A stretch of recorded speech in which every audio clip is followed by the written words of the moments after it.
Bom, gente, boa noite a todos. É um enorme prazer estarmos aqui essa noite. Normalmente nos reunimos à segunda, mas por conta aí do feriado tivemos outro seminário ontem e aí colocamos na terça-feira. Mas os nossos seminários são todo mês, uma segunda-feira do mês.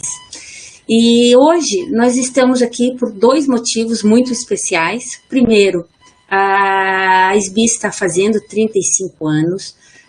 Para quem está chegando agora na sociedade, não conhece a história, é isso mesmo, nós temos aí, somos anteriores ao SUS, né? Já vem essa preocupação.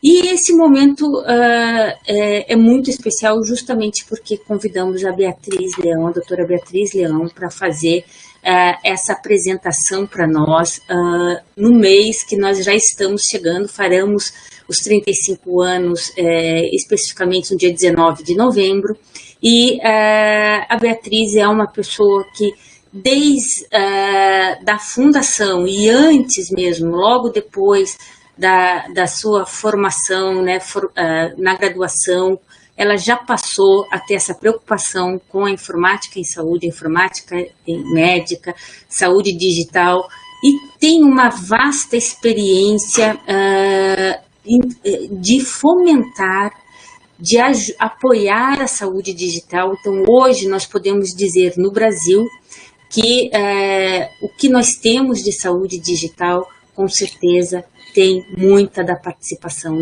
da Beatriz Leão. Então, isso para mim é um carinho muito especial, ela está aqui, né? A gente trazendo um pouco da história dela. Então, ela é médica pela URGS, fez residência também em cardiologia, é doutora pela Unifesp, tem pós-doutorado na Universidade de Erasmus, na Holanda, e desde a década de 80 ela atua em informática em saúde. É fundadora e, principalmente, eu acho que ela tem um papel muito importante de ter uma experiência tanto na academia, de governo, na iniciativa privada. Então, ela transita por todos os eixos, né, essenciais quando nós estamos falando de uma área de conhecimento. Então, hoje ela atua no Hospital Sírio-Libanês desde 2014 no portfólio digital da Diretoria de Compromisso Social. Então, tenho um enorme prazer, Beatriz, de receber você hoje aqui. Você que foi presidente diversas vezes da SBIS, esteve sempre na diretoria, formou muita gente. Então, passamos a palavra para você, Bea. Nossa, Cláudia, muitíssimo obrigada, viu? E de coração, isso é assim. Eu sei. É uma grande emoção estar aqui, é um carinho imenso pela SBIS desde a sua fundação. Eu lembro daquele primeiro congresso em 86 em Campinas, que o calor era tão grande que a gente acabou fazendo as aulas na rua, sentado embaixo de uma árvore. Então tem uma longa história aí. Quero agradecer o convite, né? E eu quero, assim, fazer uma conversa com vocês, na realidade, né? Deixar claro aqui que essa apresentação reflete a minha posição pessoal, tá bom? E todas as informações que eu trago são de domínio público, ok? E eu trabalho hoje no Sírio, como a Cláudia já comentou, né? Nós vamos, é óbvio, não dá para falar em saúde digital sem falar nas iniciativas da Organização Mundial da Saúde e a iniciativa brasileira, que eu não me canso de falar, porque é uma grande felicidade que a gente está com a estratégia publicada e andando. Mas eu quero concentrar depois nos nossos desafios e realmente fazer uma conversa com vocês de como podemos avançar, né? Então, assim, tem uma veia de professora aqui, e essa apresentação vai ficar, né? Eu estou deixando algumas leituras recomendadas, como esse primeiro artigo que está aí, que é o Interoperability Standards in Digital Health, é um white paper feito pela indústria de tecnologia médicas europeias, e a organização é a COSIR e o Medtech Europa. É uma publicação muito gostosa de ler para quem quer conhecer organismos de padronização, o que está acontecendo no mundo, quem faz o que, desde a história do DICOM até o HL7 FHIR, até todas as iniciativas hoje de acelerar o FHIR no mundo inteiro. Vale a pena ler, tem referências riquíssimas ali das questões de governança da Comunidade Europeia, que eu vou falar mais tarde. Então, eu acho que esse é um documento bem importante de ler. A estratégia global, eu não preciso nem falar, eu acho que ela pode até passar para leitura obrigatória, certo? Ela foi publicada agora em 2020. E tem que ler, porque ela é uma evolução dos documentos anteriores da WHO, desde aquele primeiro documento da ITU, que era o toolkit de como escrever uma estratégia. E recentemente, em 2019, já não é tão recentemente, a OMS publicou a classificação de intervenções em saúde digital. É mais uma classificação da OMS, assim como a CID também acho que tem que ler. Continua como leitura recomendada, né? Esse Global Digital Health é um consórcio que tem mais de 35 países envolvidos e vale a pena ler um documento super atual que mostra o que está acontecendo na área de padrões e interoperabilidade no mundo. Eu recomendo também, né? E a plataforma de saúde digital da Organização Mundial de Saúde e da ITU. Esse, para mim, é um documento chave, porque ele mostra como construir essa plataforma de saúde digital, quem são os participantes, e ela é muito prática, como todos os documentos da ITU, ela dá uma receita de bolo, quem que eu tenho que chamar para a reunião, o que eu tenho que fazer nas reuniões, como que eu tenho que organizar, como se constrói uma arquitetura, exemplos de arquitetura, quem são os componentes dessa plataforma. Então, realmente é uma leitura recomendada também. Eu coloquei como leitura obrigatória, obviamente, para quem não leu, tem que ler a estratégia, né? Eu acho que a gente tem que tê-la muito claro na cabeça, e a política nacional, que acabou sendo publicada na portaria 1768 de 30 de julho, e o importante da PNIS é que ela aprova a estratégia. Então, acho que são dois documentos casados aí de leitura obrigatória. Eu quero voltar nos conceitos, porque a WHO vem desde 2005 falando, primeiro ela falava em e-saúde, agora ela fala em saúde digital, e nesse documento da Global Strategy ela coloca alguns conceitos, né? E esse conceito do uso apropriado das tecnologias digitais eu achei muito bom. Então, o que é isso? São usar as TICs com segurança, ética, com custo-benefício, e fazer um acesso, uma acessibilidade centrada nas pessoas, baseada em evidências, eficaz, eficiente, sustentável, inclusiva, equitativa e contextualizada. As TICs que levam em consideração a segurança, eu acho que eu acabei copiando aqui, né? E trazer também um conceito do que é saúde digital, né? É o campo de conhecimento e prática associado ao desenvolvimento e uso de tecnologias digitais para melhorar a saúde. Ela expande o conceito de e-saúde para incluir os consumidores com uma gama muito mais ampla de dispositivos e equipamentos, toda a parte de IoT, etc. Também engloba o uso de tecnologias como inteligência artificial, big data e robótica.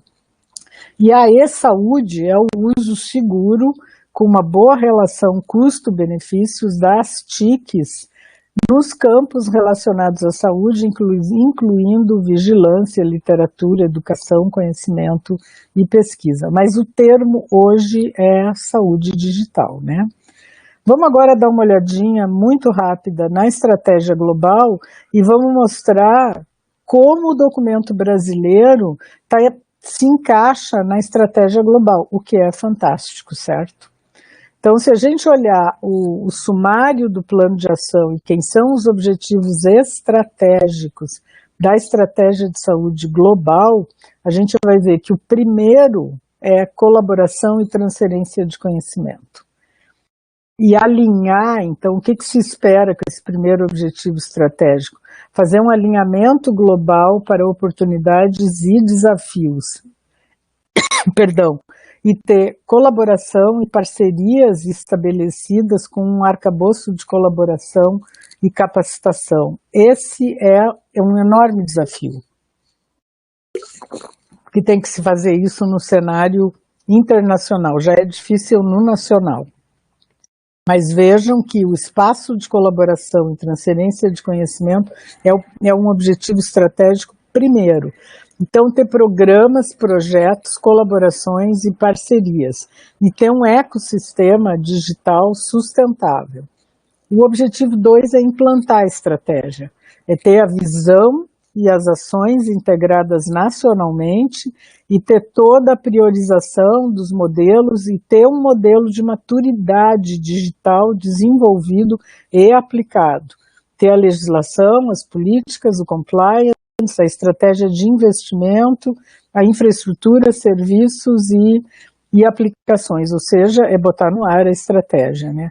Se a gente olhar esse primeiro objetivo, ele casa direto com o eixo do espaço de colaboração da estratégia brasileira. E o segundo objetivo casa com 2 grandes objetivos prioritários nossos, que é a informatização, o segundo, que é a informatização em todos os níveis da atenção, e o terceiro, que é o suporte da melhoria da atenção. Continuando no documento internacional, eles colocam a governança como objetivo 3. Nota que ele coloca primeiro a colaboração, coloca a implantação e depois a governança. Então, tá com as ações e investimentos informadas, ter uma governança nacional estabelecida, ter uma agenda global de pesquisa e tecnologia e ter orientações em áreas-chave de saúde digital estabelecida e com os documentos de políticas escritos, certo? E como que isso casa? Casa com a nossa prioridade número 1, que é a governança. E a 4 é os sistemas de saúde centrados na pessoa, é construir olhando para a pessoa, gerenciar desde a saúde individual com a saúde populacional. E isso é o nosso objetivo 4, o usuário como protagonista. Então, vejam que a estratégia brasileira, ela está totalmente alinhada com a internacional e ela oferece um plano de monitoramento e avaliação para alinhar essas iniciativas nacionais e gerar esse acúmulo de bens, conhecimentos, experiências que levem à transformação. A visão, acho que vocês estão cansados de ouvir, né? Mas eu vou repetir, é que até 2028 a Rede Nacional de Dados em Saúde vai estar estabelecida como uma plataforma digital de inovação, informação e serviço para todo o Brasil, e em benefício de todos, usuários, cidadãos, pacientes, comunidades, gestores, profissionais e organizações de saúde. E a primeira prioridade é a governança, porque sem a governança nós não vamos conseguir avançar. É necessário que a estratégia esteja totalmente consolidada formalmente, com todos os documentos, com as políticas, com toda a legislação que se precisa e que se tenha liderança e governança. Hoje, a governança da estratégia de saúde digital está limitada ao Ministério da Saúde, num comitê gestor, no qual participam CONAS e CONASEMS. E a Anvisa participa e a ANS, mas isso é muito pouco. na medida em que a gente mantém essa governança e liderança dentro exclusivamente do Ministério, ela fica muito, no meu entender, opinião pessoal, ela fica muito à mercê dos ventos políticos, e isso é muito ruim. Então, essa discussão de onde deve estar essa governança e quem deve participar, eu vou mostrar um pouco mais adiante alguns exemplos de governança e como isso tem sido feito na comunidade europeia, por exemplo, onde o enfoque é bem mais inclusivo. As nossas outras prioridades vão, claro, eu já falei, priorizar todos os níveis de atenção, melhorar a atenção na ponta, colocar efetivamente o usuário como protagonista, formar recursos humanos, eu vou falar mais adiante nisso, eu, como professora, eu estou muito frustrada com esse eixo, porque nós temos um buraco negro de formação de gente nessa área no país, no meu entender. O ambiente todo de interconectividade e a prioridade 7 para mim, que eu concordo com o mapa global, da estratégia global da OMS, ela é a primeira, porque eu preciso ter esse ecossistema de inovação e esses 3 eixos de ação, com o primeiro eixo são as ações para o próprio SUS, feitas pelo Ministério, mas o eixo 2 e o 3, que definem como nós podemos colaborar e como se implanta esse espaço de colaboração, onde eu possa envolver mais atores, onde eu possa abrir isso para a sociedade em geral. Eu não estou falando aqui de dinheiro, eu estou falando de recursos em geral, e claro, vai haver necessidade de financiamento, mas isso tem que ser compartilhado. Então, eu acho que essa é uma discussão que nós, como sociedade civil, nós temos que entrar nessa discussão e ver como podemos construir esse espaço de colaboração. Não é viável esperar que o Ministério consiga fazer tudo sozinho, porque é inviável. O desafio é muito grande para que isso seja feito só pelo Ministério. Eu quero mostrar alguns números da RNDS, esses são os do boletim Conect SUS de setembro, com dados que vão de junho a agosto. Então, por exemplo, a informatização da atenção primária no país, né? Com dados de maio de 2021, né? Nós temos das equipes de saúde da família do Brasil, 30% delas já estão informatizadas. E das equipes, do total de equipes e de unidades, nós temos 70% informatizados, o que é bastante, né? A RNDS, no seu início, antes da Covid, ela tinha como objetivos já o compartilhamento de informação clínica. Entretanto, com a pandemia, ela teve que virar as prioridades e passou então a trabalhar com os resultados de exames de Covid, nos quais os laboratórios privados foram os primeiros a conseguir enviar, e até agosto já tinham 28 milhões de exames, 28 milhões de exames guardados na base da RNDS, que podem ser acessados pelo cidadão via o app do Conect SUS. E o registro de vacina, né? Hoje não, em agosto tinham 171 milhões de registros de vacina. Eu tenho que fazer só um parênteses aí, eu estou vacinada há muito tempo, eu participei do estudo da Oxford, fui vacinada em novembro e dezembro de 2020 e o meu registro não consta, eu consto como não vacinada. Talvez a minha terceira dose apareça, mas as outras 2 doses ainda não estão registradas, o que eu entendo que seja um total absurdo, porque todos nós que fomos ratinhos de laboratório ajudamos a colocar as vacinas no mercado e nós não temos registro de vacina. Eu tenho em São Paulo, o município e o estado conseguem mostrar, mas o nível federal não, o que é uma pena, né? Então, das unidades de saúde da família, tem já quase 2.000 unidades conectadas, né? E o Conect SUS é um aplicativo que já tem quase 9,5 milhões de downloads pela população. E agora, com a exigência de mostrar a carteirinha da vacina, eu imagino que tenha até mais. Então, os números qualquer número no Brasil é impactante, né? O que a gente espera da estratégia, né? Que as prioridades direcionem os investimentos em saúde digital. E essas prioridades, elas têm que estar definidas, né? E que o espaço de colaboração gere a inovação e valor, e que isso possa ser capturado pela RNDS, e que ela se consolide efetivamente como uma plataforma de inovação, informação e serviço. Eu acho que é importante deixar claro aqui que, como ela foi aprovada no Conselho Nacional de Saúde pela política de informação e informática em saúde, a estratégia não é de um governo, a estratégia é um programa de Estado. E todos nós temos que lutar para que ela continue, certo? Para que a gente não tenha rupturas.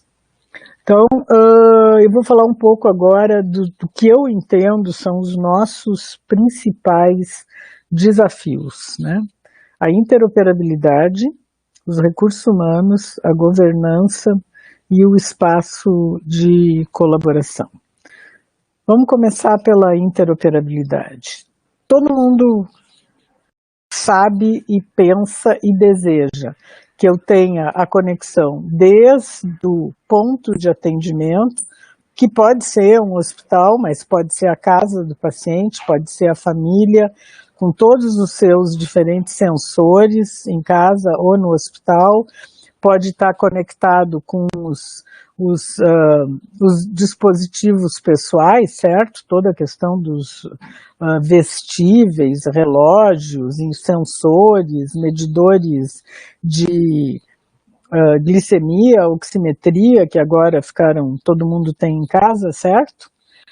Uma camada intermediária, onde a gente tem sistemas administrativos, de pagamentos, operacionais, até uma camada maior, onde eu estou trocando informação entre os players todos, entre a saúde pública, entre os laboratórios de imagens, as operadoras de plano de saúde, os pesquisadores, a farmácia. Então, como que eu construo tudo? Esse é o nosso sonho, certo? E a gente espera que a RNDS seja a plataforma que vai permitir que tudo isso aconteça. Então, eu vou mostrar alguns exemplos e algumas iniciativas, né? A RIMS fez uma parceria com o HL7, que é sem dúvida a maior entidade organizadora de padrões de interoperabilidade, e o consórcio IHE, que é uma iniciativa maravilhosa que não cria padrões, mas faz os manuais de implantação para utilizar esses padrões, porque eu tenho inúmeros padrões e eu preciso ter os casos de uso, as histórias hoje, né, e como que eu resolvo isso. O IHE serve para isso. E o RIMS, então, o HL7 e o IHE criaram esse consórcio global e estão patrocinando estudos e viabilizando o avanço do uso, especialmente de FHIR hoje, tá? O governo americano trabalha com um escritório ligado direto à presidência da República, é o ONC, o Office of the National Coordinator. E na área de interoperabilidade, eu acho que eles têm um exemplo fantástico para a gente.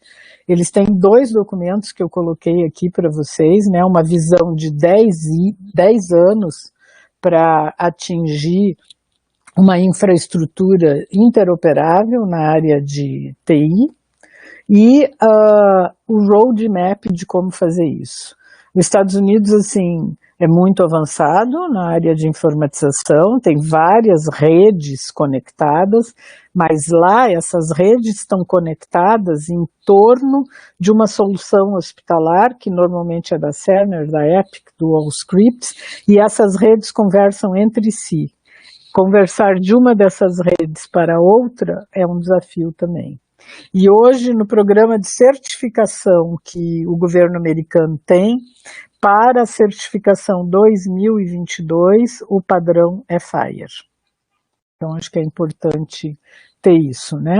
Então, o entendimento hoje no mundo é que o padrão FHIR do HL7 será a especificação predominante globalmente para a troca de informação em saúde. Eu não tenho dúvida disso. Os governos estão adotando FHIR, estão construindo os seus recursos e os seus perfis de implementação, e o número de iniciativas e aplicações que se penduram ao FHIR cresce a cada dia. E eu devo também reforçar de que é muito bom que a RNDS adota o padrão FHIR.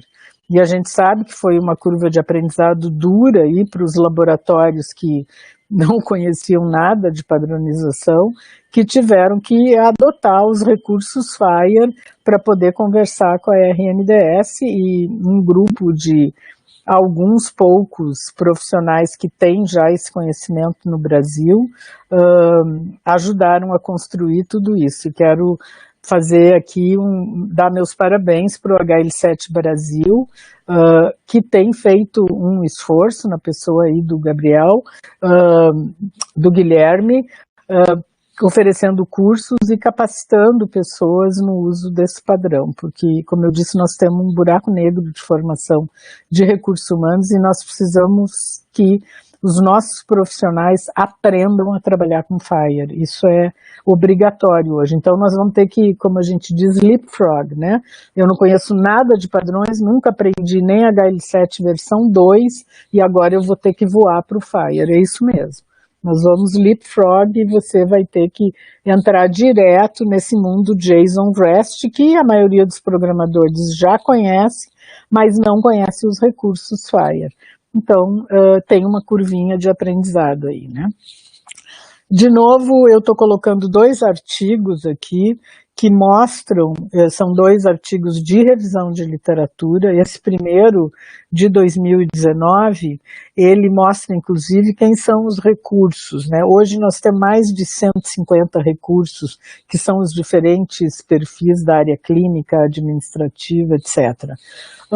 E esse primeiro trabalho mostra esses recursos e faz até uma comparação, que tem uma disputa aí no cenário, vou usar o OpenAir ou vou usar FHIR, mostrando que hoje todo mundo usa FHIR e que FHIR conversa com o OpenAir. Então, acho que é importante esse artigo, que é de 2019, e o segundo aqui agora foi publicado em 2021.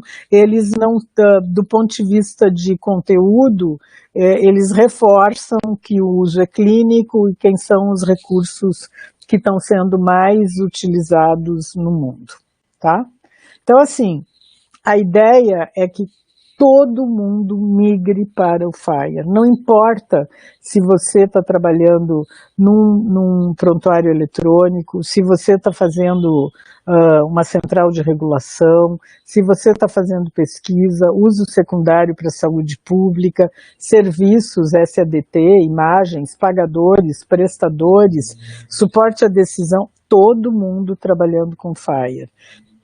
E trabalhando com esses projetos que estão aqui, ó, nesse meu próximo slide, que a comunidade construiu o que se chama o HL7 FHIR Accelerator, que é uma iniciativa maravilhosa de colaboração, ou seja, eu identifico os casos de uso, como por exemplo, o Caring é um projeto para a área de câncer, para trocar informação em câncer, para casar o paciente com o estudo clínico. Olha que maravilha. Então, eu tenho uma base de dados que eu transformo essa base numa base FHIR e eu consigo aplicar o protocolo para caçar os pacientes que podem se beneficiar de um estudo clínico. A comunicação entre o prestador, o profissional de saúde e o hospital, isso é o projeto Argonaut que faz. O Da Vinci comunica os pagadores com os prestadores, né? Então, desculpa, o Caring é para consumidores, o do câncer é o Codex. Todos esses projetos, eles trabalham junto com a iniciativa privada, com a academia, com os desenvolvedores, todos trabalhando junto para construir um diretório de serviços comuns para dar escalabilidade ao FHIR. Então, resolver a questão de identificadores unívocos, os Estados Unidos não tem isso, certo? Na comunidade europeia eu tenho identificadores unívocos em cada país, mas eu preciso trocar informação entre os países, né? Todo o processo de testagem, de certificação e aderência aos padrões, toda a parte de segurança, e com isso, ao construir esse conjunto de serviços comuns e compartilhar de uma forma totalmente transparente, sem custo, eu consigo fazer com que as empresas adotem o padrão com maior rapidez. Então, o Brasil tem feito isso, a RNDS, no que diz respeito ao registro de vacina e ao exame de laboratório da Covid, esses já estão perfilados em FHIR, mas nós temos que entrar mais adiante, nós precisamos compartilhar a informação clínica, né? E uma das coisas mais fascinantes que o padrão oferece é que eu consigo atrelar suporte à decisão. Então, eu tenho hoje a possibilidade de ter, e eu posso entrar no Smart on FHIR, e eu tenho inúmeros aplicativos que eu posso trabalhar com eles direto na nuvem, eu posso embuti-los na minha aplicação, eu posso consumir quando eu quiser, que são capazes de ler um dado clínico em FHIR e aplicar um protocolo e lançar um alerta. Então, isso transforma, isso dá uma capacidade de crescimento e capacidade da gente gerar e automatizar e finalmente oferecer no ponto de cuidado a informação correta para o paciente certo na hora certa. Então os Smart Guidelines têm que ser baseados em padrões, têm que ser legíveis pela máquina, têm que ser adaptáveis, baseados em requisitos e têm que ser testáveis, né? A Organização Mundial da Saúde está trabalhando com os Smart Guidelines. E o primeiro Smart Guideline já foi publicado. Está na página da OMS, é um Smart Guideline para a área de cuidado pré-natal. Que vai desde, então, qual é o trabalho, né? Eu tenho um protocolo escrito na minha língua nativa, português, inglês, espanhol, não importa. Está ali na camada 1, certo? Aí eu começo a transformar este protocolo já num formato mais digital, que é um formato onde eu já mostro o modelo de informação, quem são os componentes, e aí eu transformo num formato que a máquina consegue ler, e aí eu transformo ele em executável, e a partir daí eu posso construir modelos de precisão. E atrás disso é evidente que eu tenho um conjunto de terminologias clínicas, modelos de informação representados por recursos FHIR. Então, isso nos dá uma capacidade de informatizar e de levar a informação correta para a ponta, que é maravilhosa. Aqui é, de novo, só para repetir aquelas camadas, né? Onde eu tenho o protocolo em papel, onde eu transformo esse protocolo já numa narrativa mais voltada para a máquina, e aí eu transformo ele baseado em padrões, que no caso é o FHIR, em recursos FHIR que possam ser implementados no software. Então, isso não é mágica, isso não é sonho, isso é realidade e já está acontecendo, né? Então, por que a gente não pega os nossos protocolos?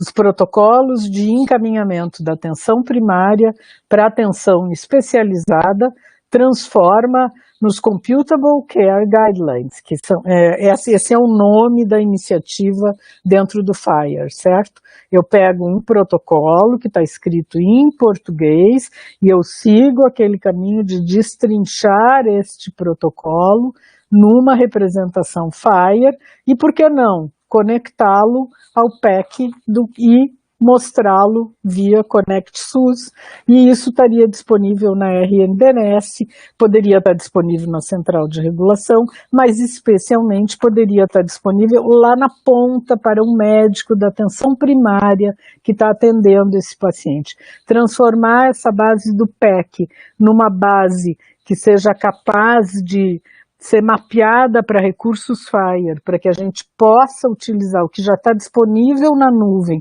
mais o enorme conhecimento que a gente já tem de montar protocolos para essa área no Brasil, eu acho que, assim, tecnicamente é absolutamente viável, nós precisamos da definição de prioridade disso, né? Aí vem, como fazer tudo isso se eu não tenho recurso humano, né?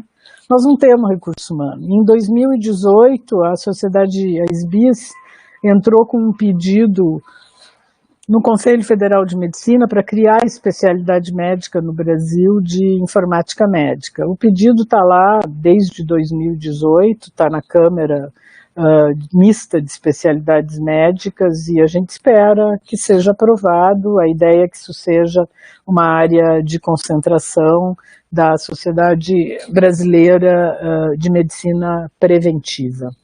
E naquele documento a gente fez assim uma estimativa muito rudimentar, né? Quer dizer, quantos profissionais minimamente eu preciso no país, né? De CMIOs, CNIOs, né? De médicos, diretores de informática médica e de enfermeiros, que são as Chief Nurse Information Officers, né? Aliás, duas carreiras que crescem nos Estados Unidos a 150%, 120% ao ano, né? Considerando que em cada secretaria estadual eu tenho que ter pelo menos um profissional desses.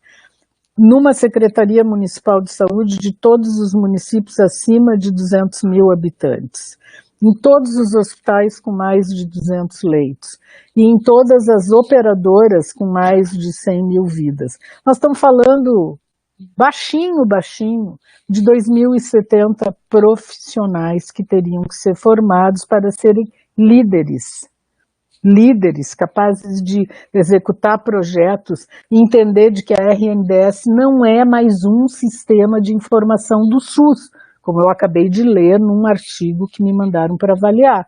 Então, a RNDS vista como mais um sistema. Então, tem um problema de formação, de comunicação, certo? Nós temos pouquíssimos cursos de formação informática em saúde, saúde digital. A Cláudia Moro está aqui, e a PUC do Paraná é uma das, acho que hoje é a única instituição no Brasil que oferece programa de doutorado nessa área, o que é lamentável, né? Porque nós temos que formar doutores. Nós precisamos não formar só doutores, nós temos que formar em todos os níveis, nós temos que formar desde o profissional de nível médio, que seja capaz de entender como trabalhar com essa informação e como usar essa informação, até o mestre, especialista e doutor. No momento, a CAPES sequer aceita pedido de novos cursos. Então, a nossa situação é complexa, né? Eu acho que nós temos que pensar em questões muito inovadoras, a Cláudia depois pode falar, porque a gente discutiu no passado isso, né, de tentar montar uma rede de colaboração entre as universidades e os centros formadores. Então em Recife tem a Magdala, tem a Federal de Minas Gerais com a Zilma, que tem um programa excelente, tem a Universidade Federal de Goiás, que está começou há pouco tempo, mas já está com um curso de especialização. Então, nós temos que identificar essas universidades e fazer e juntar, né, para que a gente possa oferecer programa de doutorado. A PUC não é uma universidade pública, nada contra, mas nós temos que ter um programa de doutorado em universidade pública. Que isso? Nós temos que oferecer cursos de extensão. O papel da SBIS nisso tudo, claro que seria muito bom ter política pública, mas eu entendo que nesse momento, como diz o presidente do CNPq, temos que sobreviver, certo? Então, não adianta nem falar em política pública a nível federal nesse momento. E temos que formar doutores, né? Bom, eu me exalto com recursos humanos, porque é uma frustração minha, né? Eu fui professora no Instituto de Informática da URGS e no Departamento de Informática Médica da Unifesp. E acho que fiz muito pouco. Formei doutores brilhantes, brilhantes mesmo. A maioria deles está nos Estados Unidos, mas vamos lá. Então, assim, como é que a comunidade europeia, que eu entendo, serve de exemplo para nós, porque seria, assim, um conjunto de estados, que são os países, e que tem que conversar, né? A comunidade europeia já está há 10 anos. Em 2010, ela fez o primeiro arcabouço de interoperabilidade. Em 2011, ela estabeleceu que a competência era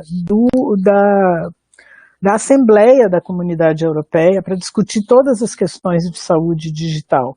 E aí o que ela fez? Em 2015 ela identificou as prioridades, que são o quê? Não é mágica, gente. O que eu tenho que ter de informação clínica? O sumário do paciente. Toda a medicação que ele está tomando e as dispensações eletrônicas, para que ele possa ir de um país para outro e pegar o remédio dele na farmácia. Todos os resultados de exames médicos e de imagens e, é óbvio, o sumário de alta hospitalar.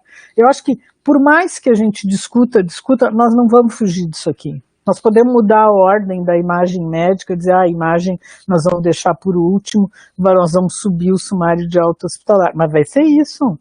O International Patient Summary está aí, está pronto. Então, assim, essas são as prioridades. São as prioridades na comunidade europeia, são as prioridades no mundo. Essa é a informação de que eu, como médica, preciso ter para fazer a continuidade da assistência do meu paciente, certo? E o projeto da comunidade europeia promove os princípios dos dados FAIR, né? Ou seja, dados localizáveis, acessíveis, interoperáveis e reutilizáveis. Então, a questão dos padrões, ela está no cerne de qualquer documento da comunidade europeia e hoje o padrão é FAIR. Mas vamos a um exemplo brasileiro, né? Então, assim, o COPIS, eu gosto de usar como exemplo, que é o Comitê de Padronização das Informações em Saúde Suplementar. E o COPIS foi criado para promover, revisar, promover todos os padrões que começou, o padrão TIS deve estar agora, o Kia depois pode falar, não sei, acho que na 5ª versão já. E o COPIS é formado por quem? Claro que por representantes da ANS, do Ministério da Saúde, mas das operadoras, dos prestadores, das instituições de ensino e pesquisa e das entidades representativas de usuários de planos privados de assistência à saúde. Ou seja, todos que estão envolvidos na questão da saúde suplementar do Brasil estão lá no comitê do COPIS. Até hoje, uma resolução do COPIS não foi modificada pela presidência da ANS.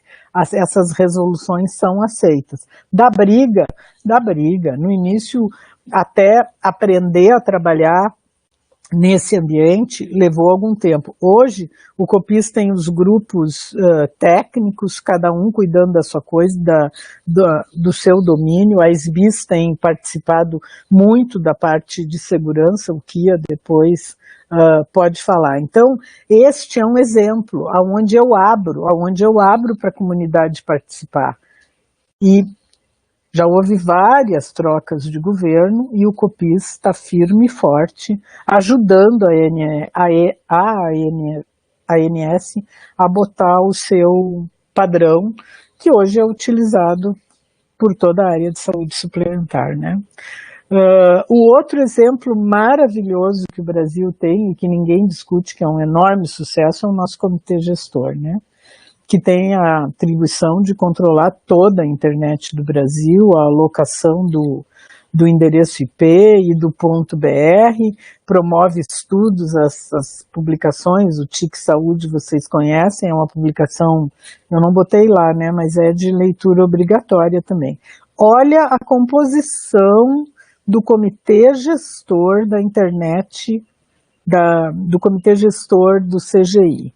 Vejam que o governo tem 9 assentos, então o governo não tem maioria. Vejam que tem Notório Saber, que é o Demiguecho aqui, tem o terceiro setor, representantes de várias entidades aqui, tem a comunidade científica e tecnológica e o setor empresarial. Então isso dá garantia que se eu tiver uma mudança de governo, o comitê gestor da internet sobrevive. Porque ele não vai estar à mercê dos ventos políticos. Então, este é um exemplo, no meu entender, a ser seguido. A área de saúde digital precisa ter esta blindagem, de modo que a gente possa seguir independente do que acontece aqui. Não sem isso aqui, porque é óbvio, o SUS é tripartite, é evidente que eu tenho que ter Ministério da Saúde junto, mas eu não posso ficar à mercê de um vento político que direciona, enfim. Vamos então, agora estou chegando no final, né? Eu queria comentar de um exemplo de espaço de colaboração, um exemplo concreto, maravilhoso. Quero cumprimentar o Kia, quero cumprimentar o Paulo César Barbosa, que é o coordenador desse grupo de prescrição eletrônica na SBIS. Então, é uma parceria entre o grupo de prescrição eletrônica da SBIS, a Secretaria de Governo Digital, que está no Ministério da Economia, e o Ministério da Saúde no DataSUS, na área de prospecção e inovação em tecnologia da informação. E essa parceria está servindo para construir e resolver o problema de fazer gestão desde a prescrição eletrônica até a dispensação na farmácia dos medicamentos no Brasil. Isso está começando, e acho que muito corretamente, pelos medicamentos da farmácia digital, certo? Então, do lado do Ministério da Economia, eles estão provendo a infraestrutura, selecionaram uma startup que está fazendo o desenvolvimento do site, o DataSUS está acompanhando tudo isso, e o grupo da SBIS está definindo o quê? Todas as regras de negócio que eu preciso ter, dada uma prescrição de um medicamento, como é que eu dou baixa nisso e como é que isso vai ser dispensado lá na ponta, fazendo a gestão para a farmácia popular. Parabéns ao Ítalo Macedo, que tem desenvolvido todos esses perfis, e vai permitir, claro, com FHIR, né, que eu seja capaz de, dada uma prescrição, fazer o caminho completo de dispensá-la na ponta, garantindo a gestão, né. Então, eu apresento para vocês, eles compartilharam comigo, e eu estou muito feliz, a Ontologia Brasileira em Saúde, aonde todo cidadão vai poder consultar e ver todos os medicamentos, no início só da farmácia popular, com todas as formas de apresentação, via registro sanitário, etc, etc. E do lado da SBIS, todos os artefatos, FHIRs e perfis de recurso e toda a semântica, as terminologias, os domínios de valores necessários para eu fazer essa costura. Esse é um exemplo maravilhoso de colaboração, que está dando uso para a RNDS, que está dando uso para os padrões e está resolvendo um problema crucial, que é a questão de eu ter uma base nacional de medicamentos com quem os sistemas de prescrição eletrônica vão poder conversar. Então, parabéns a essa iniciativa. Nós precisamos de mais iniciativas assim, intersetoriais, envolvendo mais de um ministério, envolvendo a SBIS e um grupo de pessoas absolutamente motivadas, trabalhando voluntariamente para construir tudo isso. Não acho que isso deveria ser voluntário, mas nesse caso está sendo, para mostrar que isso é possível, e eu acho que esse é o jeito de começar. Meus parabéns a todos, né? Então eu vou terminar com uma frase que é dita, né? Não pergunte o que a estratégia de saúde digital vai fazer por você, mas o que você pode fazer pela estratégia. Então, nesse espaço de colaboração, nós temos que ser inovadores, nós temos que ser... O arcabouço está aí, o padrão está posto, o número de soluções que nós podemos já utilizar, que já estão disponíveis no Smart on Fire, por exemplo, para que a gente possa construir os governos estaduais, as agências financiadoras estaduais, quer dizer, como é que nós vamos desenvolver esse espaço de colaboração? Nós temos que ter o caso de uso. Esse caso de uso da farmácia popular foi maravilhoso. Ele aglutinou e foi capaz de catalisar esta colaboração. Quem são os outros casos de uso que nós precisamos? Para poder juntar esses grupos de pessoas, entidades, e resolver o problema. Eu acho que é isso que está nos faltando, quer dizer, nós precisamos de mais desafios concretos como esse da farmácia popular, porque aí a gente vai conseguir achar soluções, envolver as agências financiadoras estaduais, uma vez que o governo federal está sem recurso para as agências. Então, nós temos que envolver os estados, os municípios, a iniciativa privada e encontrar esses casos de uso, né? E eu vou finalizar, né, com quem serão as nossas prioridades. Eu entendo que são as mesmas da comunidade europeia, mas eu queria terminar com essa frase do Kennedy, né? Que em 1962 ele disse: a gente escolhe ir para a Lua. E a gente escolhe ir para a Lua nesta década e não fazer outras coisas, não porque é fácil, mas porque é muito duro e difícil. Então eu estou lançando o desafio aqui para vocês.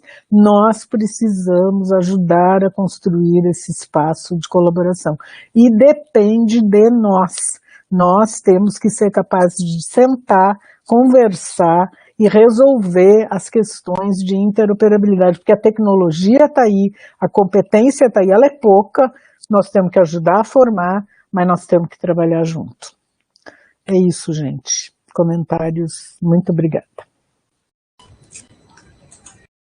Obrigada, Bia. Nós vamos passar para a parte dos comentários aqui, as perguntas, mas Beatriz, realmente foi assim uma super aula, né, que a gente tem toda essa visão do que a gente precisa fazer. E acho que um ponto bem importante a Beatriz colocou, nós precisamos de voluntários, né? Esse piano tem que ser carregado com todo mundo. E com certeza aqui nesse seminário tem pessoas que têm uma contribuição a fazer, que podem trazer ideias, e a gente tem a SBIS como um papel aglutinador e de integrar essas pessoas, né? Então, eu, Beatriz, durante a sua apresentação, quando fui fazer a sua apresentação, apresentei você, mas esqueci de apresentar a apresentação. Acho que foi tão da palestra, o título, estava emocionada, mas realmente não precisei, porque você trouxe dentro dessa experiência como um todo. Eu não sei se a Beatriz caiu aqui. Não, eu estou aqui.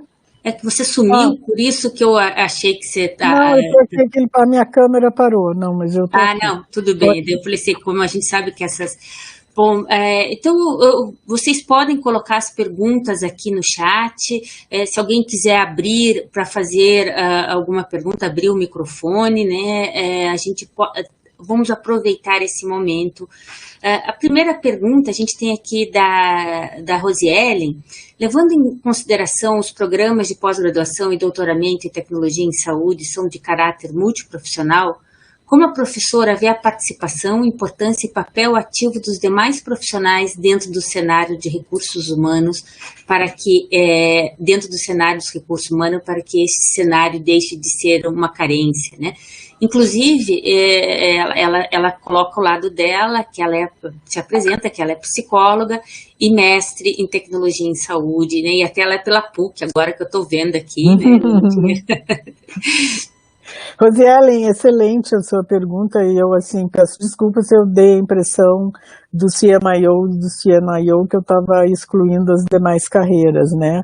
Esse é assim, são as duas carreiras que estão mais consolidadas no mercado, especialmente americano. A área de saúde digital é totalmente interdisciplinar.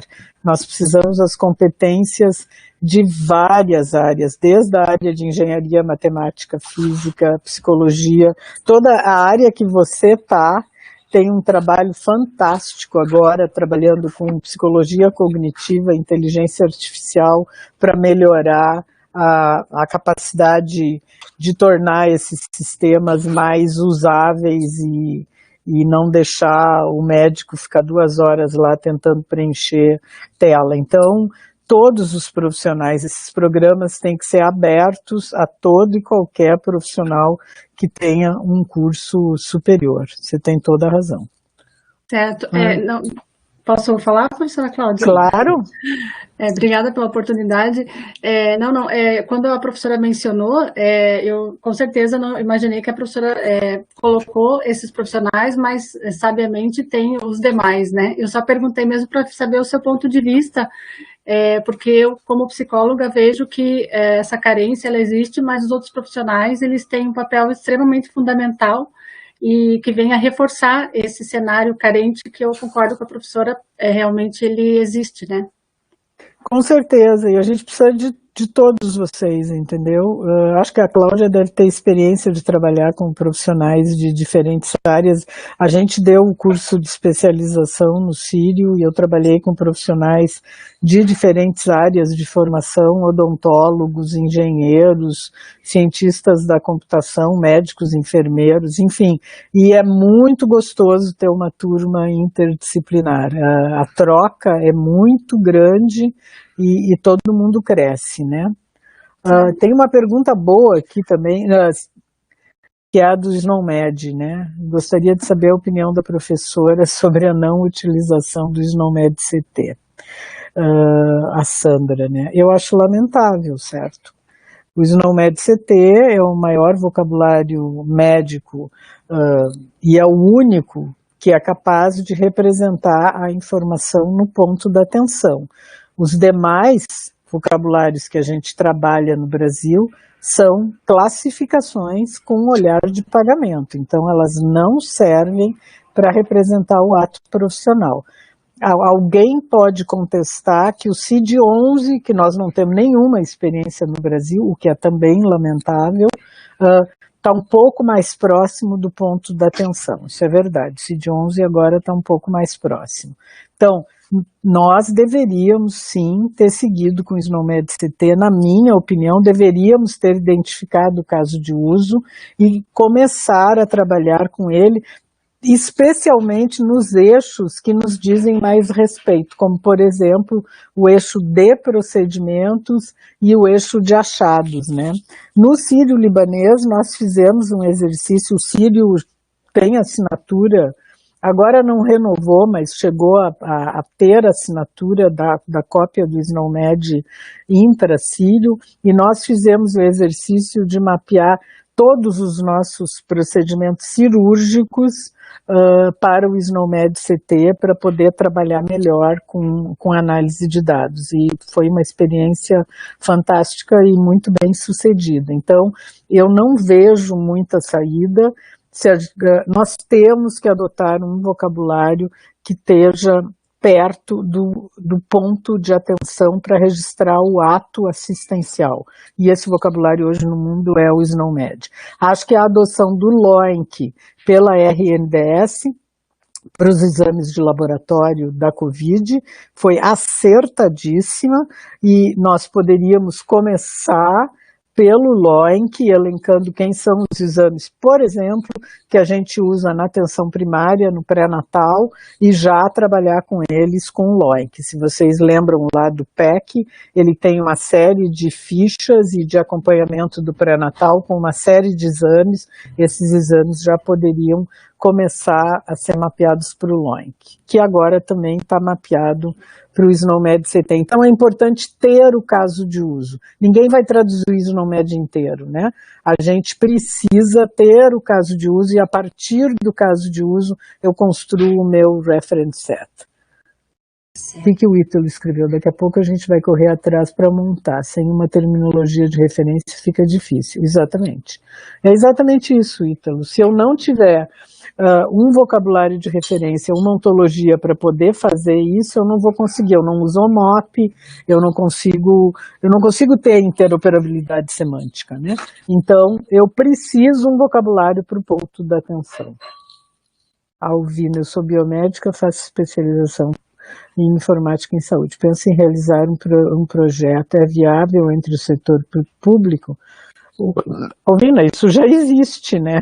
A RNDS está recebendo exames de laboratório da área pública e da área privada, e os perfis estão lá publicados. Você, por favor, entra no site. Isso, Ítalo, eu ia pedir para o Ítalo colocar o link. Obrigada, Ítalo. Se você entrar lá, Alvina, você vai ver todos os perfis, guias de implementação, todos os recursos, está tudo lá. Mais alguma pergunta? Mais alguém gostaria de fazer perguntas? Quiser abrir o microfone, que às vezes é um pouquinho mais rápido.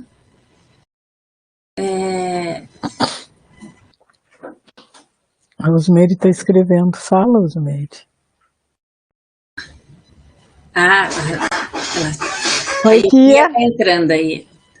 Joia, acho que também a gente estava falando do SNOMED, né? Acho que tem aí um trabalho também, né, até do grupo de semântica, até da gente fazer a requisição da licença do SNOMED para SBIS. Então, estamos aí numa negociação, acho que estamos torcendo para que isso dê certo, né, para termos também acesso a essa licença e começarmos a trabalhar aí de forma colaborativa com a comunidade até que o país volte a ser um membro do SNOMED. Eu tenho uma notícia aqui que a gente pode pedir. O Dr. Vladimir Piso, que era quem estava fazendo isso no Sírio comigo, ele está na Finlândia e ele, nas horas vagas, já traduziu todo o eixo de achados. Ele já traduziu. E eu perguntei, será que a gente não pode ter acesso? Então, eu acho que a gente está pode. Comentando aqui, o Vladimir está bastante ativo nesse grupo. Ele ajudou, inclusive, a fazer um primeiro documento que já foi encaminhado para o SNOMED e estamos nessa negociação. Acho que está sendo algo muito positivo, uma negociação direta com o SNOMED. É maravilhoso, porque o Vladimir tem muita experiência, foi ele que liderou o projeto lá no Sírio e foi super legal, foi uma experiência riquíssima da gente. Entrou o Dr. Lincoln aí, que ajudou a construir o documento, eu não posso falar, é óbvio, porque ficaria até chato, mas foi ele que ajudou a escrever o documento da estratégia brasileira, então...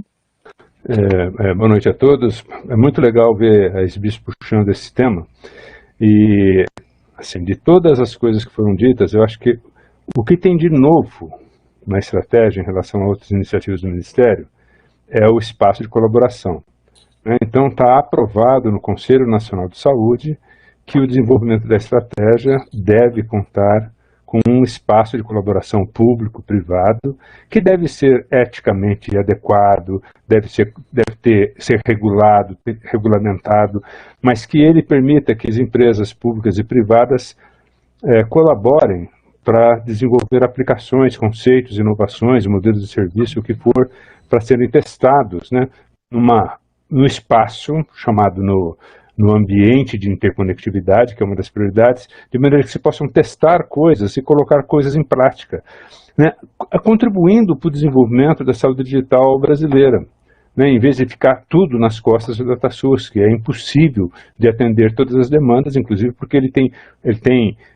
competências e atribuições claramente especificadas que ele tem que atender. Então, é claro que tem que botar o país inteiro para trabalhar para isso. Então, eu gostaria de convidar todos para que leiam a estratégia e cada vez que tiver oportunidade, perguntem, e como anda o espaço formal de colaboração? Né? Porque essa é para ser um espaço formal em que seja regulado pelas instâncias adequadas do SUS. Né? E, então, assim, a Cláudia e eu devemos organizar um evento também com a Fundação Araucária em 1 mês ou 2 meses, que também deverá abordar o assunto. Então, eu queria que vocês, queria pedir a todos que se mantivessem atentos à possibilidade de colaboração. Né? Ela não é pequena, tá no gibi, está escrito lá. É legítimo, é importante, adequado que exista um espaço em que se colabore para o desenvolvimento de novas ideias. A exemplo do que existe na Estratégia Global, publicada pela Organização Mundial de Saúde. Obrigado. Obrigada, Lincoln. Alguém mais gostaria de fazer alguma pergunta, algum comentário? Bia, eu gostaria de fazer, na verdade é um comentário, mas talvez você possa complementar. Né? Você trouxe um ponto muito importante, que é a história dos guidelines, né? Dos protocolos, e acho que a gente cada vez mais precisa incentivar que quem desenvolve os sistemas não só olhe para toda essa documentação que você nos ricamente proporcionou aqui, condensado, e os caminhos certos de buscar, mas que os sistemas de apoio à decisão eles têm que ser baseados nas diretrizes clínicas. A informação ela tem que ser representada na terminologia padrão. Não fazer coisas isoladas, seja em qualquer esfera, né? Seja quem esteja definindo numa secretaria municipal, seja num hospital privado, numa UPA, a gente tem que pensar em tudo que já existe e aproveitar. Né? Então, quando vamos falar no FHIR, já tem muita coisa pronta lá. A gente pode aprender a usar e customizar, adaptar para as nossas soluções. Né? Então, esse eu acho que é o caminho. A gente acha que tem que fazer tudo e aí, mas é muito difícil, eu não vou fazer nada. Não, é o contrário, já existem algumas coisas. Eu acho que essa sua experiência, talvez você pudesse fazer o comentário de como que eu vou aproveitando, como que eu busco, né? E esse segredo aí que você, não é um segredo, mas trazer as diretrizes, se você olhar as diretrizes médicas nossas, elas são todas, se a comunidade europeia definiu e a americana, é o que o SUS acaba usando, é a sociedade específica no Brasil, mas então, esse não tem mistério, né? É isso que a gente tem que fazer e adaptar as nossas... Então, assim, eu acho que, como que as pessoas que estão aqui conosco hoje, como é que seria um caminho fácil de começar a usar? Não fácil não é, né? Mas de procurar antes de sair. Então, assim, nós temos um problema que foi o que o Ítalo levantou aqui, né, que é o problema da terminologia. Então, assim, eu entendo, e esse grupo que a Osmeire comentou, que o Vladimir faz, nós precisamos do eixo de procedimentos, e nós precisamos do eixo de findings. E o LOINC, né? O LOINC já está traduzido para o português, então é uma questão de utilizá-lo já como vocabulário canônico. Nós precisamos ter esses vocabulários canônicos para poder ligar o Smart on FHIR. Aí nós podemos ligar os componentes de apoio à decisão. Mas se eu não for capaz de mapear o que eu tenho descrito na minha estrutura de dados para um modelo de informação canônico, eu não vou conseguir aplicar o FHIR, ou nenhum outro guideline, né? Seja ele em qualquer... que hoje a gente está usando o padrão do FHIR, que é realmente o melhor. Quer dizer, eu transformo a minha base numa base de recursos FHIR. Quer dizer, eu pego o meu prontuário e represento como recursos FHIR. E aí eu posso chamar esses componentes que já estão lá no Smart on FHIR, utilizar os que já estão lá. Por exemplo, eu estou com um paciente, eu vou dar um exemplo de cardiologia. Eu estou com um paciente que está tomando digital, está tomando diurético e está com a dosagem de potássio muito baixa. E eu tenho que dar um alerta para o médico, para de dar o diurético para esse cara, porque ele vai intoxicar o digital, ver o potássio dele. Então, é muito simples, eu só preciso do LOINC. e do Código dos Medicamentos, que agora eu vou ter com a ontologia que está sendo publicada. Então, veja, se eu tiver medicamento, se eu tiver LOINC e se eu tiver o procedimento, olha o conjunto de protocolos clínicos que eu vou conseguir botar no ar. E a gente não precisa começar com tudo, né? A gente podia começar com os protocolos da atenção primária, por exemplo, ou com os vamos pegar as doenças que têm epidemiologicamente, aonde a gente tem a maior prevalência. Então, gravidez não é doença, mas parto é a maior causa de internação no Brasil. Então, nós temos que pegar o cuidado pré-natal. E aí a gente pega as cardiopatias e pega a endocrinologia com diabetes. Então, não seria complicado. Esse seria um jeito de começar, entendeu? Trabalhando com os protocolos dessas áreas e traduzindo, então, o que está no protocolo para um vocabulário canônico, seja ele, quando for laboratório, LOINC, quando for diagnóstico, pode ser o CID, mas quando for outras manifestações que não só classificação diagnóstica, procedimento, etc., usar o SNOMED. E aí eu consigo trabalhar. Mas eu concordo com você, então, esse meu protocolo favorito, e cada um constrói de seu jeito, vale a pena ler o que a Organização Mundial da Saúde publicou. Então, o artigo está no Lancet, eu botei a referência aí para vocês, que ele vai contando essa história de ter um protocolo em papel, passar o protocolo para um modelo de informação e aí representar no FHIR. Então, este é o caminho. Hoje, todo mundo tinha que navegar por esse caminhozinho aí. Então, vamos começar, gente. Mas tem que identificar a prioridade e identificar o caso de uso para a gente poder fazer o espaço de colaboração e todo mundo trabalhar junto. E todo mundo vai se beneficiar, entendeu? Então, eu acho que nós temos esse desafio que eu queria deixar aqui, é esse de construir esse espaço de colaboração e identificar esses casos de uso. Você veja o processo de referência e contra-referência. Eu fico desesperada, o médico da atenção primária está lá no PEC, que é maravilhoso, eu acho que o PEC revolucionou a atenção primária. Mas aí ele vai fazer um encaminhamento para atenção especializada, que tem o protocolo, ele tem que sair do PEC e acessar um documento em DOC que está lá, não sei aonde. Não vai, né? Não vai. Aí o que acontece? Cai na central de regulação, a central devolve, porque não tem a informação que deveria ter. Completo, né? E o paciente fica na fila 6 meses, 7 meses, 8 meses, nessa brincadeira do devolve, volva, quando eu podia mostrar para o médico lá na ponta o protocolo. Não só mostrar se o dado, quer dizer, vamos fazer um MVP ridículo, eu só mostro o protocolo, mas o MVP mais completinho, eu pegava a base do PEC e já representava em FHIR, daí eu posso aplicar direto, dizer, para você mandar para cardio, está faltando isso. Acabou. Já valida na hora que ele está fazendo. Valida na hora, percebe? Nós íamos acabar com essa loucura de paciente em fila, não sei quanto tempo sendo devolvido da regulação para atenção primária. E do ponto de vista técnico, é factível.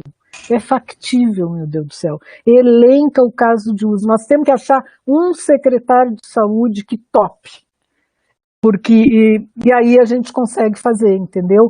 Como foi esse da farmácia popular, quer dizer, foi uma motivação econômica, eu preciso ter essa dispensação controlada, não importa qual seja a motivação, mas nós precisamos identificar esse caso de uso. E aí todo mundo trabalha junto.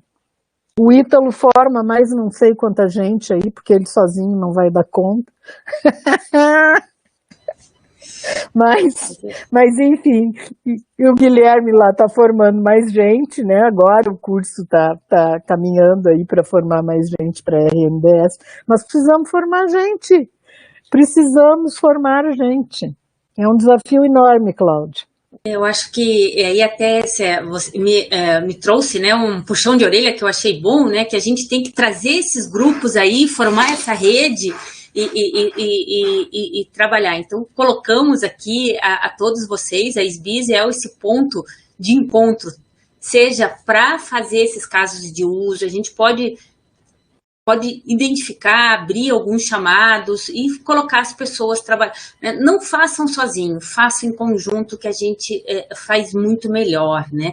E aí, você estava aqui, eu estou pensando o caso de se a gente começar o protocolo de hipertensão, né? Olha só! A gente está vendo aí uma coisa que aumenta o número de casos de infartos, AVCs, que são... Então, se a gente consegue, né, pegar isso na atenção primária, que é um grande problema, a gente está resolvendo, né?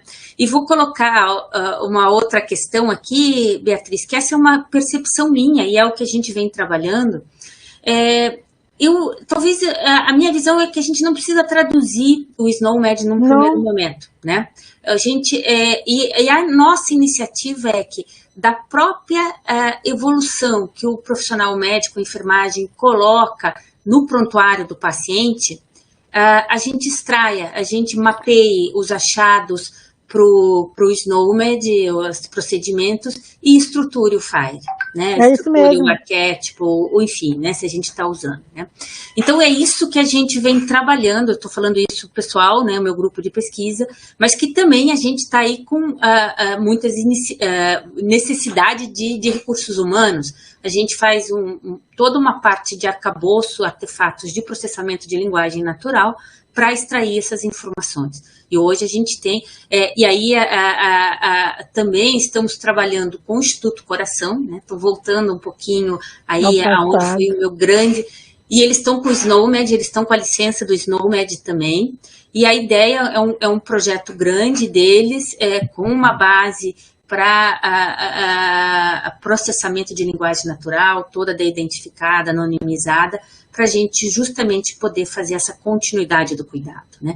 E na hora que o médico evolui, disse, olha, você já esqueceu de colocar essa informação. Não precisa bloquear, mas deixa um lembrete ali com uma cor diferente, que se naquele momento não puder, mas eu vou estruturando, e é isso que você disse, ó.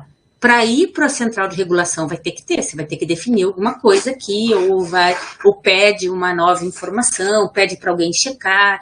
Então a gente vai estratificando essa informação e aí consegue chegar no É exatamente isso. E você vê que nós temos uma vantagem, né, de que na área de atenção primária as coisas são muito estruturadas, né? Tanto a informação que o PEC coleta já está estruturada, como o protocolo já está estruturado, né? No cuidado pré-natal, ele está absolutamente estruturado. Seria assim, como se diz em inglês, a piece of cake, né? Eu montar e pegar o protocolo esse da OMS de cuidado pré-natal, tem esse uruguaio, que é maravilhoso, que é usado aí no Uruguai há muito tempo, e adaptar. O que eu realmente acho, Cláudia, é que assim, nós temos que achar gestores, inovadores, inspiradores que queiram efetivamente resolver o problema do cidadão. Porque a tecnologia a gente sabe como resolver, mas nós precisamos de gente com coragem para botar esse negócio no ar, para dizer, eu quero resolver o problema do coitado da criatura que está 90 dias na fila, esperando uma consulta especializada e o pedido dele fica indo e voltando por uma lacuna de informação. Isso para mim, quer dizer, no tempo de hoje, com essa tecnologia que está aqui, com os recursos disponíveis, com as universidades formando gente pouco, né? Pouco, precisava ter muito mais. E eu não estou na universidade hoje, mas você tem que liderar essa rede, minha querida. Você tem que chamar todo mundo para sentar. Tem que pegar os alunos dos cursos de ciência da computação, que não tem assunto para fazer TCC, e botar esses meninos para fazer recurso em FIRE, adaptar. Então, olha que lindo, se eu pegar um monte de aluninho aí, olha o quanto nós vamos conseguir, mas está faltando articulação no meu entender, entendeu? E acho que temos atores. Eu, apesar de não estar na universidade, quero participar dessa iniciativa. Então, temos que montar esta rede, entendeu? Essa rede de formação, de pesquisa, e a SBIS é fundamental nisso. E eu quero parabenizar vocês, assim, porque essa gestão está fazendo coisas fantásticas. Esse trabalho da Base Nacional de Medicamentos tá uma coisa de arrepiar. Isso vai ser absolutamente transformador. Isso aí, Então, aqui a equipe, aí ele puxando todo mundo e trazendo, é o mérito dele, né? Com certeza. Muito bom. O Kia respondeu que nada. Pessoal, gostariam de fazer mais algum comentário, alguma pergunta? Devem ser tantas, né?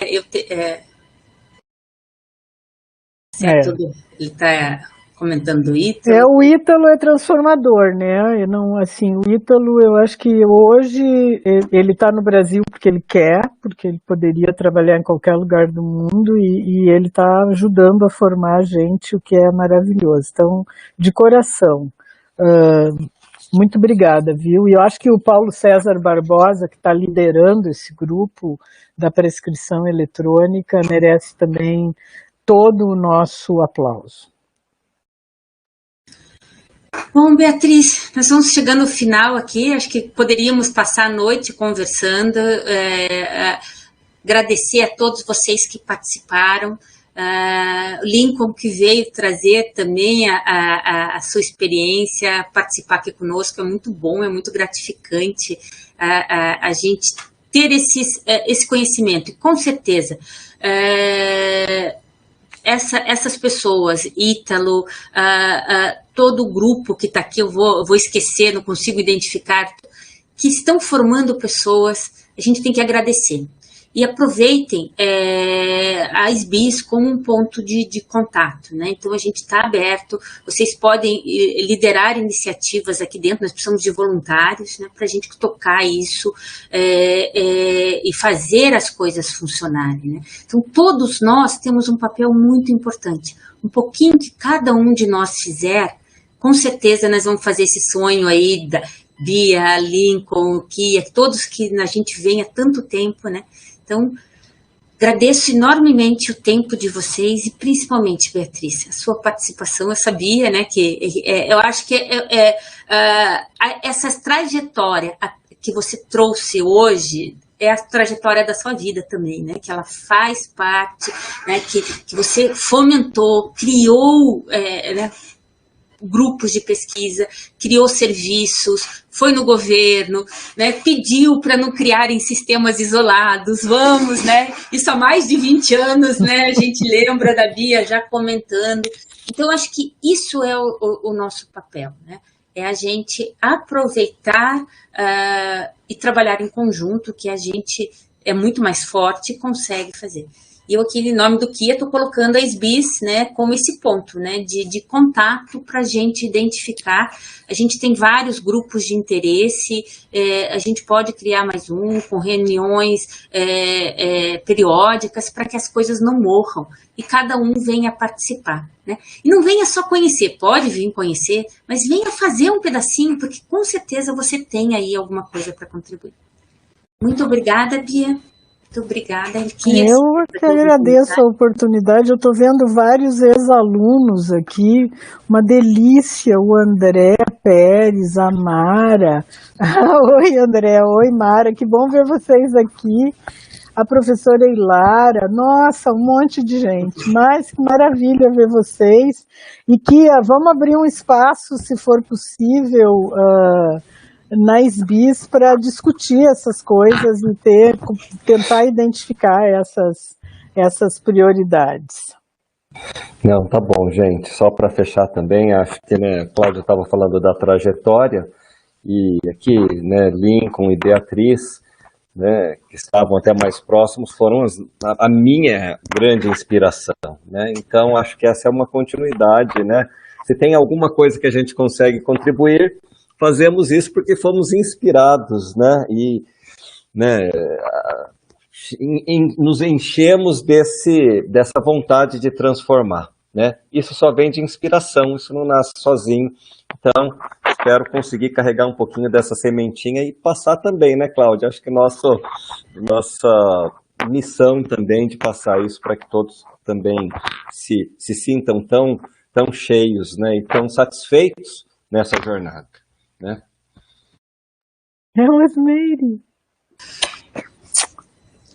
Eu só entrei para Aí, falar boa noite e boa noite, né, agradecer. Osmeire? E aí nós vamos aproveitar aqui também, quando a gente está falando de terminologias, de padrões e tudo, a SBIS está com a iniciativa de um curso do OMOP, Odyssey, que está começando a semana que vem, dia 4, né, Osmeire? Que o OMOP é um dos padrões que a gente precisa olhar com carinho, que ele vai permitir uma série de pesquisas clínicas, essa integração sem compartilhar dados. Então, deem uma olhada aí no nosso curso, porque eu acho que esse é um momento assim, bem especial, e a SBIS aí com também iniciativa, incentivo da Beatriz e tudo, está trazendo coisas novas e coisas de ponta, né? Então, agradecemos aí e convidamos vocês. Temos o nosso Congresso Brasileiro de Informática em Saúde, que esse ano ele está num formato em conjunto com a BTMS, Associação Brasileira de Telesaúde, de Telemedicina, e com a RNP. Então, a gente dá o grupo técnico, Comitê Técnico de Saúde Digital. Então, também a gente gostaria de ver vocês. Grande abraço a todos, né? Uma boa noite. Deixa eu avisar uma coisa. Pois não. Para os associados de SBIS, o congresso não vai ter custo esse ano. Então, se você é associado, o congresso vai ser de grátis. Muito então, bom. Se você não é associado, associe-se. Que vale a pena. Vai valer a pena, Tá bom? Isso é uma ótima notícia aí, Osmeire. Muito bom isso mesmo. Tá bom? Um grande abraço aí a todos vocês. Gente, uma boa noite. Muito obrigada. Obrigada. Obrigada a vocês. É um prazer vê-los. Louca para abraçar, aglutinar, aglomerar.